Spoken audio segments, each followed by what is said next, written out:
Hi there. Why do they, scary they, why do they hate us? The West, isn't it the greatest pinnacle of human achievement? Refined culture, developed political institutions, human rights, democracy. It's common sense why they hate us, no? Our freedoms, of course. All these need to be defended by force and walls if necessary. They invade our countries, disrupt our lives, change our demographics, impose their foreign religion onto us, harass our women and children, or so the narrative goes. Looking at recent history though, this pattern seems to apply far more to European colonial expansion than modern migration from the imperial periphery to the imperial core. Let's take a closer look. The British colonized, not only established political dominion over, but colonized massive swaths of South Asia and North America, taken bites out of every corner of Africa, imposed their language to such an extent that I'm speaking it fluently to you right now, despite the fact that English really shouldn't play that big a role in my life. On the topic of languages, the French forcefully imposed their language in what is now the Francophone world, disallowing education and employment in anything but French in countries where they were the absolute smallest minorities. In violence, fewer surpassed the Belgians in the modern era, where cutting off hands was considered a worthy price for rubber profits. When it comes to imposing religion, none did that better than the Spanish, which enforced Catholicism from Latin America to the Philippines. Nonetheless, this isn't the point of this video. History is messy, and all sides have done something unspeakable at some point. But should the Mongols of today be held accountable for what Genghis Khan did, or the Italians for Caesar? Let's take a moment to hear from our sponsor, Skillshare. Skillshare is an educational online community with thousands of classes and a large variety of topics. With members across 150 countries, it's a great place to discover yourself creatively and to further develop new skills. I'm personally interested in Skillshare because it has such a large selection of courses to choose from, with many being relevant to my current niche of video writing and production.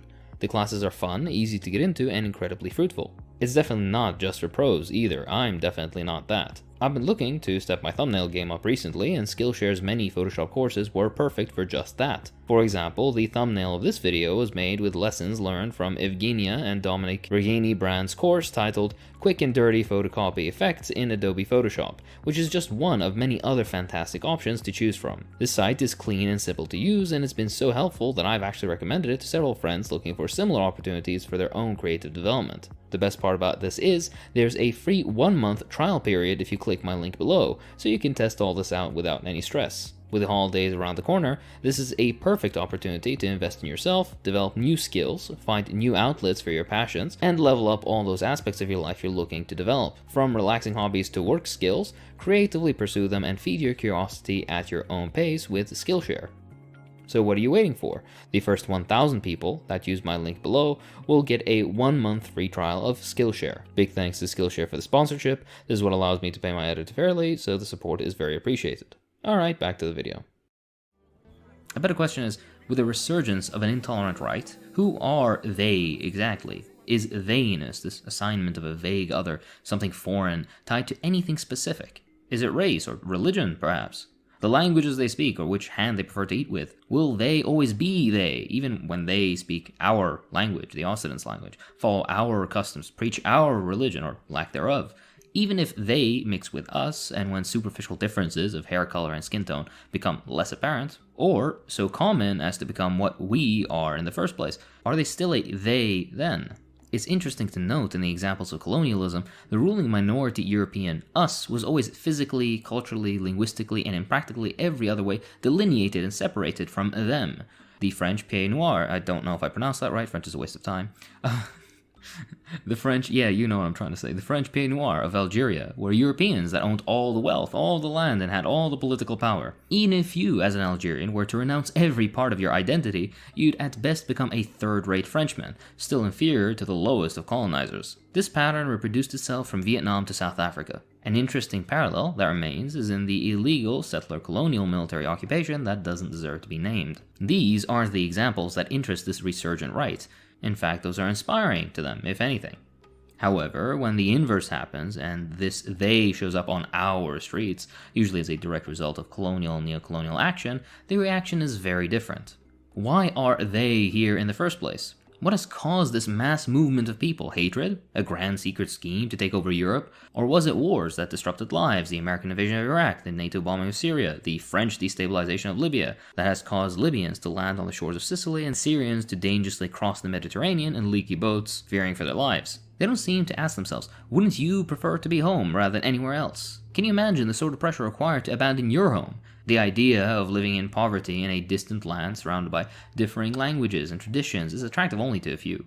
It is systemic imperialism through military or corporate means that robs nations of their wealth and forces them into further poverty by bombs or IMF loans. These are what move this other into our space, what moves them to us, the Orient to the Occident. In reality, refugees from the gun or the loan of the Occident are separated by a very, very fine line. About that hate point though, what is hate? Do they really hate us? Is this hate justified if it even exists? To some, hating is to dislike. To others, it's a lot more sinister. An existential challenge, a life-changing epoch, a catastrophic clash that will either make or break something something, white woman in wheatfield, something something, a pagan symbol, something something, the Christian conception of the family unit. These voices that emit from the Occident fear, and fear very deeply, a change of us into them, of an orientalizing of the Occident. Basically, what they fear most is what they did most to others. Out of this fear, hate is bred, and these loud minority voices of the Occident seem to hate a lot more despite those of the European conception of the Orient having experienced our colonial oppression for far longer, in some cases even centuries. Change is normal and natural. Change is what has shaped our history, our modern world, and what will shape our future. Movement of populations is also natural. If anything, it's the only constant throughout our history. One by one or by millions is how humanity has survived, built great civilizations, and ultimately allowed you, viewer, to live the way you do, enjoying the Cheeto KFC collaboration. Maybe migration was a bad idea. Need I remind you, American that's watching this video, that without the movement of Europeans to the New World, whether that was a good thing or bad thing, this false narrative that is idealized wouldn't exist in the first place. Need I remind you, Englishman that's watching this, that without the invasion of the Normans, the way of life some of your countrymen tried to defend so harshly through voice or fist wouldn't exist. Need I remind you, French viewer, that without the invasions of Roman legions and settlers that considered your ancestors barbarians, your very language that France imposed on North Africa would never have existed in the first place.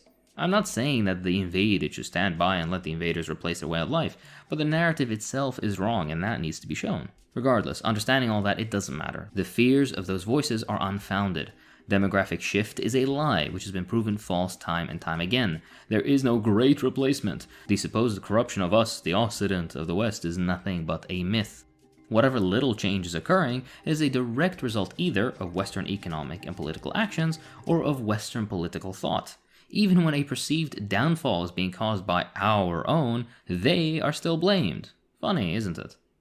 On the topic of the West, though, this is fun. What exactly is the West? Putting aside the fact that this idea and its boundaries have fluctuated throughout history, what defines the West? Is it Judeo-Christian values? Is it based on whiteness? Is it liberalism as opposed to Oriental despotism? On both sides, nice old houses, nothing special. But you are wrong. This river here is the official geographical limit between Balkan and Middle Europa. So beware. On the other side, horror, Oriental despotism, women get beaten, get raped and like it. On this side, Europe, civilization, women get beaten and raped but don't like it. So, Balkan, Middle Europa, don't forget it. It could be said that there is nothing inherently Jewish about the modern Occident. Jewish centuries-long oppression within the Occident proves that. In fact, Jews are frequently lumped in with this feared other. If Arabs or Africans or Muslims are no longer in vogue, then the Jew comes in. If Jews are sacred and protected and hence untouchable, stick in the Orientals, at least until they can get rid of all of us. In the end, it matters little. Clunky sentence structure, but I had to avoid the Linkin Park lyric. These voices want to paint an other. We need a they. Give the people an enemy and they will follow you to the gates of, well, the chambers. Alright, if not Judeo-Christian then, does that mean the West stands on purely Christian foundations? What do we make of this argument when in the Occident believing Christians are a declining commodity? What is Christian exactly about secularism or separate legislative and executive powers? What of the they of Christian faith? The Indian Christian surely has more in common with his Hindu and Muslim neighbors than his co-religionists in Paris and London. If Christianity truly were the base of the West, then why are Oriental nations of Christian faith still differentiated from this fabled us? Why are Angola and the Philippines still they? How could it be Christianity when much of Christian Europe was pagan 1,000 years ago? maybe it isn't Christianity. Maybe whiteness is the foundation that the West is built atop. Although a simple answer to this complicates things even further. Whiteness isn't something you can prove scientifically. As you may expect, whiteness as a concept is more than skin deep. To prove this, look at the Jewish example. So is whiteness a state of mind? Is it certain customs, levels of seasoning? Why are certain groups considered white in one instance but Oriental in the next? Why are the Magyars, who originally came from the southern Urals and settled in Hungary, considered white, while ethnic Spanish converts to Islam in Muslim Spain considered foreign, Moorish? Throughout history, whiteness changed. Of the three great ancient civilizations around the Mediterranean, Mesopotamian, Egyptian, and Greek, only Greece is considered white. Only Greece is considered to be part of the West, despite fruitful exchange of ideas and more between the civilizations mentioned, despite the Greeks themselves not considering themselves in any way related to Northern Europeans, despite the fact that Greek knowledge itself was preserved and built upon by a foreign they, Arabs. Byzantine Turkey was considered white, modern Turkey is not, despite it having been an intrinsic component of many Western empires and having been part of the West prior for far longer than many modern European countries. Where is the line of exclusion drawn? Why and by whom? Why does whiteness end at Georgia and Armenia with the exclusion of their neighbor, Azerbaijan? No, whiteness, although tempting, is not what makes the West. Is liberalism, then, the defining feature of the West? How could it be when both fascism and all strands of socialism came out of European minds and European environments? Nazi Germany and Fascist Spain didn't stop being part of the West, and neither did Franco Spain or Salazar's Portugal. Interestingly, socialism was always painted as diametrically opposed to the West, whether in Germany, Russia, or Czechoslovakia. To some, socialism was a Jewish plot drawn up by the scheming Asiatic hordes to ruin what is intrinsically European. This was loudly proclaimed by the fascists and quietly affirmed by the liberals. The reality is, though, that socialism was and is a European idea, and for a long time a European phenomenon. Maybe, and this is just a thought, it's convenient for certain people with certain relations to the means of production, wink wink, to use the idea of the West for their benefit. A convenient rallying cry, sloppily put together with bits of this and that, but philosophically and materially empty. White man, those white men are your brothers, until they aren't. You know how this goes. Divide and conquer, distract, misguide, paint enemies and change what they look like. The other, they, are always different, always changing. The purpose, however, is always the same. Alright, what am I getting at? Whom do these ideas serve exactly? Who benefits? Division breeds an attractive weakness that can be taken advantage of. A ruling class, not invisible and conspiratorial, but very much in the open, takes that advantage. Upon these divisions of us and them, of Occident and Orient, are clear power structures and benefits that the ruling class take. Blame the immigrant, even though the ruling class of your own country, your own blood, shipped production overseas. Blame them, those foreign to you, even though austerity is pushed by a ruling class that looks just like you. Well, maybe a little bit more lifeless. The weakness of one class yields strength to another. Now, you may disagree and say that exact ruling class doesn't want a vague other. They stand for liberal freedoms and liberal values. Well, they do until they don't. The ruling class of every race, religion, and nationality imaginable uses whatever they can to protect their own interests. Elections are free and fair if the right guy wins. If they are relatively safe, their wealth and power secure, well then welcome to modern Europe, where we accept one and all and do not draw distinctions between one another. This fake liberal facade is exactly that, a facade. It's an illusion. Their power threatened, however, and welcome to Nazi Germany or Fascist Italy. Fascism itself isn't a movement that sprung out of thin air. It emerged as a calculated response to the militancy of the working class during that era. With the workers in line, by bribe or fear of loss of life or loss of livelihood, then the system is stable and the ruling class reigns comfortably. When the workers realize their power and demand more, then the black and brown shirts emerge, with the full backing of their ruling class masters. Fascism is capitalism in decay. Now, if one thing is certain, capitalism is decaying this very day. This was a quick kind of remake / commentary on a much earlier video that basically nobody watched at the time, that I've been meaning to remake for quite a while now. There's some commentary here about the intersections of what Islam is defined within European thought and also socialism, and how both of these are always considered antithetical to what being European is. Also, one can comment on the basis of the West being a combination of factors, but all this also just kind of reflects the same fallacies within their arguments. Thanks for watching. If you enjoyed this video, then please consider supporting me on Patreon. It really does help. I'd like to thank my patrons, so thank you too. Riedkus Mikhailo, Patrick Peck, Balthazar, Todd Liu, Orican X, Mustafa A, Anu Khanan, Iftoze, Ian, and Wermano.